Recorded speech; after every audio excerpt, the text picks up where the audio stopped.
اور بنی اسرائیل کی جو بہت سی بیماریاں تھی اس میں ایک بڑی بیماری تھی غلوف۔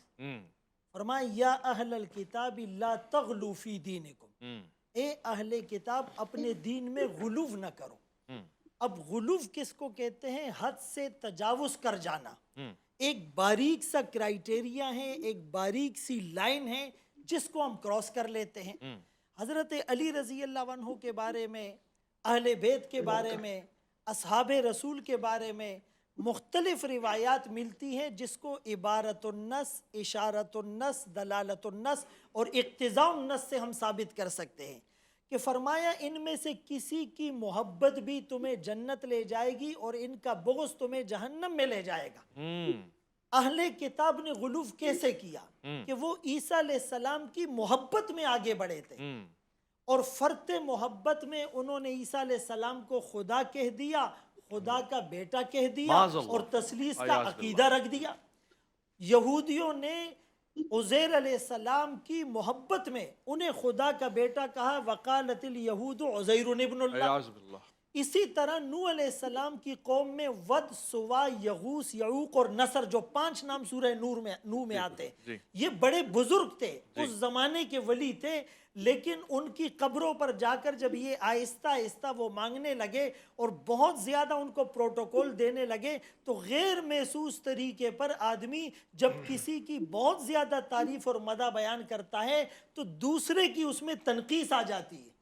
ہم جب اہل بیت کا تذکرہ کرتے ہیں وہ ہمارے لیے سعادت ہے، وہ ہماری آنکھوں کا سرما ہے، اس کے بغیر جنت میں جانے کا تصور نہیں ہو سکتا، لیکن کہیں ہمارے الفاظ سے، ہمارے انداز سے، ہمارے استدلال سے صحابہ کی تنقیص کا پہلو تو نظر نہیں آ رہا، یا کوئی صحابہ کی عظمت اور محبت کے ترانے یوں گاتا ہے کہ وہ اہل بیت کا ذکر اس کی زبان پہ آتا ہی نہیں، اس کے منبر اور اس کے محراب میں اہل بیت کا تذکرہ ہی نہیں ہوتا۔ یہ ذاتی ہے۔ دیکھیں صدیق اکبر رضی اللہ عنہ کی جزئی فضیلتوں کو اگر ہم جمع کرتے ہیں اور وہ آیات ہم ابھی بتانا اور احادیث کو روایت کرنا شروع کر دیتے ہیں تو غیر محسوس طریقے پر یوں لگے گا کہ بھائی حضرت علی رضی اللہ عنہ کی شان نعوذ باللہ کم ہے، لیکن جب ہم حضرت علی رضی اللہ عنہ کے فضائل اور مناقب کو سامنے لاتے ہیں تو پھر ہمیں دوسری طرف پلڑا جو ہے کمزور نظر آتا ہے۔ آج تو امام حسن پہ بات کریں گے، تو بیلنس لانے کے لیے ہمیں بات کرنی چاہیے،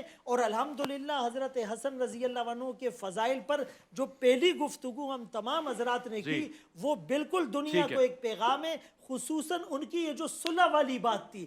دیکھیں وہ جوڑ رہے تھے، وہ توڑ نہیں رہے تھے، وہ انتشار نہیں چاہ رہے تھے، اور انہوں نے یعنی باوجود یہ کہ دوسری طرف اجتہادی غلطیاں ہو رہی ہے لیکن اس کے باوجود اپنے نانا جان کی اس پیشن گوئی کو سچ کر دکھانے کے لیے جنت کا سردار تو وہی ہوتا ہے جو صلح کی بات کرتا ہے، جو امن کی بات کرتا ہے، جو جوڑنے کی بات کرتا ہے۔ خود رسول اللہ صلی اللہ علیہ وسلم کے بارے میں کیا فرمایا کہ وَاذْكُرُوا إِذْ كُنْتُمْ أَعْدَاءً فَأَلَّفَ بَيْنَ قُلُوبِكُمْ فَأَصْبَحْتُمْ بِنِعْمَتِهِ إِخْوَانًا۔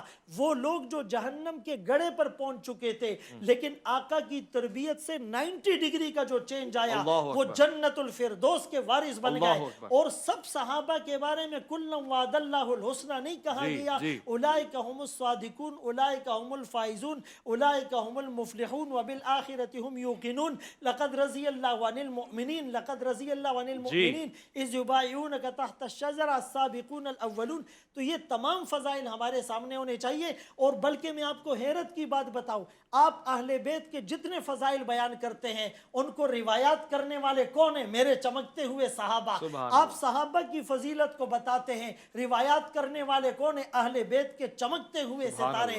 ان کی آپس میں ایسی محبت، اور ہمارے انداز اور اطوار سے خدا نخواستہ اگر کوئی اس طرح نیگیٹو میں سے چلا جاتا ہے یہ ہمارے لیے خطرے کی بات ہے۔ ہم تو ان کے بغیر اپنے ایمان کو کامل ہی نہیں سمجھتے۔ واضح ہو گیا۔